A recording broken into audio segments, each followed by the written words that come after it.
Nikola Tesla was one of the most brilliant scientists of his time. Here are some of his most prominent quotes and sayings. "I don't regret that others stole my ideas.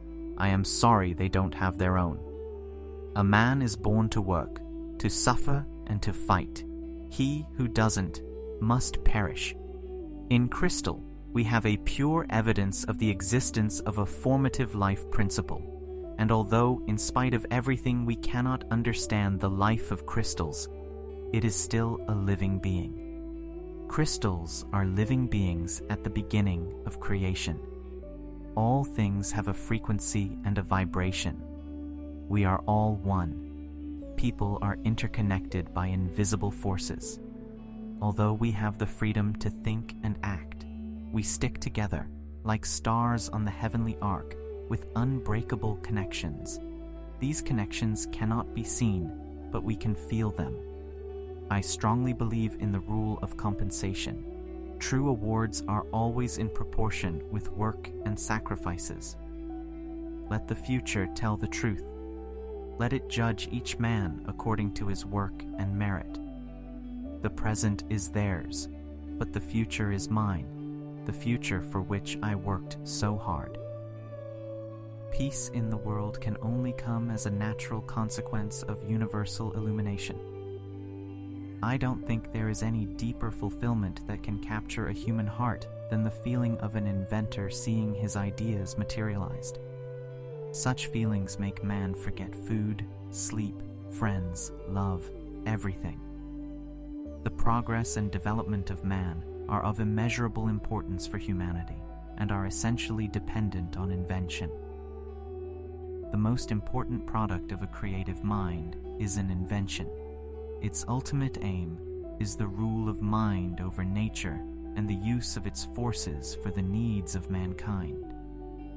The inventor finds a huge compensation in the pleasure offered by his work, and in knowing that he is an individual of extraordinary capabilities without whom our species would long be extinct in the fierce struggle against merciless elements. The practical success of an idea, irrespective of inherent possibilities, depends on the attitude of contemporaries. Of all the forces of friction, the one which mostly slows down the human progress is ignorance, the thing called, by Buddha, the greatest evil in the world. Scientists today think deeply instead of clearly. A man must be sane to think clearly, but it's possible to think deeply and be rather crazy.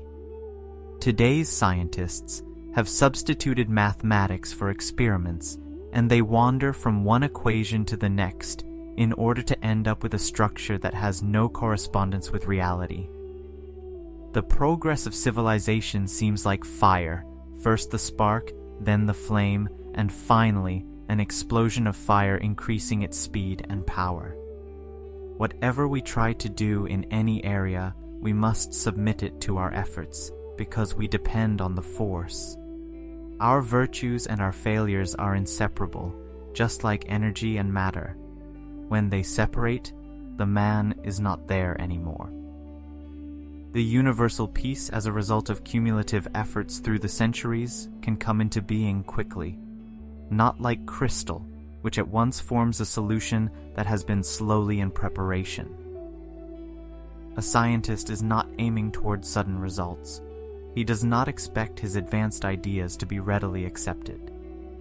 Science is a personal perversion, except if its end goal is the betterment of mankind. Even matter which is called inorganic, deemed dead, responds to the disbelievers and gives irrefutable proof of the living principle within itself. Everything that exists, organic or inorganic, living and non-living, is sensitive to outside stimuli. I see it as my duty, as a son of his country, to help the city of Zagreb in every way by advice and deed. If I will have the luck to realize at least some of my ideas, it will be a benefaction for the whole mankind. If these hopes of mine come true, the sweetest thought will be that it is the work of a Serbian. On that day, when science begins to study non-physical spiritual phenomena, it will advance in a decade more than in the early centuries of its history. Man must exercise temperance and control of his senses and leanings in every way, thus keeping himself young in body and mind. Restraint has not always been according to my taste, but my pleasurable experiences are a huge reward. I would give 1,000 secrets of nature upon which I stumbled by accident, in exchange for this one which I extracted from nature, in spite of all the miracles and dangers which I faced. If you don't know how, observe the phenomena of nature. They will give you clear answers and inspiration.